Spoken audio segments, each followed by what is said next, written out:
আব্দুল্লাহ ইবনে আমির রাদিয়াল্লাহু তাআলা আনহুর বর্ণনা, তিনি বলেন, দাতনি উম্মি রাসূলুল্লাহ সাল্লাল্লাহু আলাইহি ওয়াসাল্লাম ফি বাইতিনা, আমার আম্মা আমাকে ডাক দিয়েছেন। আল্লাহর নবী আমাদের বাসায় ছিলেন, আম্মা আমাকে ডাক দিয়েছেন। ডাক দেওয়ার পর আম্মা আমাকে বললেন, হ্যাঁ তাল ওয়াতিকা শাইআন, আব্বু এদিকে আসো, তোমাকে আমি কিছু দিমু, এদিকে আসো আব্বু কিছু দিমু। আল্লাহর নবী আমার আম্মাকে বললেন, মা আরাদতি আন তুতিয়াহি, মা আরাদতি আন তুতিহি, এই তুমি তারে কি দিতে চাও? তো কয়, হুজুর উতিহি তামারা, আমি আমার ছেলের খেজুর দিব। নবীজি কয়, সত্যি খেজুর দিবা? বুঝলেন, তুমি আসলে খেজুর দিবা? জি হুজুর, খেজুর দিব।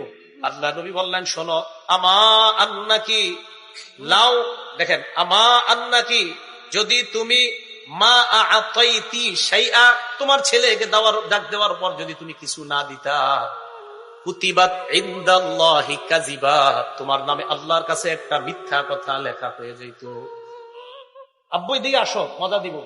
তুমি যদি তোমার ছেলের ডাক দেওয়ার পর খেজুর না দিতা, এই যে হাতের মধ্যে কিছু একটা আছে, নবীজি বলে, আমা আন্নাকি লাউলাম তুতিহি শাইআ, তোমার ছেলেকে ডাক দেওয়ার পর যদি তুমি কিছু না দিতা, তাহলে তোমার নামে আল্লাহর দরবারে একটা মিথ্যা কথা লেখা হয়ে। এখন সত্যি করে বলেন তো, আমাদের সমাজে অনেক ভালো মানুষরা আমরা বাচ্চাদেরকে এইভাবে ধোকাটা আমাদের দ্বারা হয়ে যায়। এটা কিন্তু করবেন না। এখন আপনারা বাচ্চারা মুরগি আর কবুতর রয়ে ধোকাটা দেন।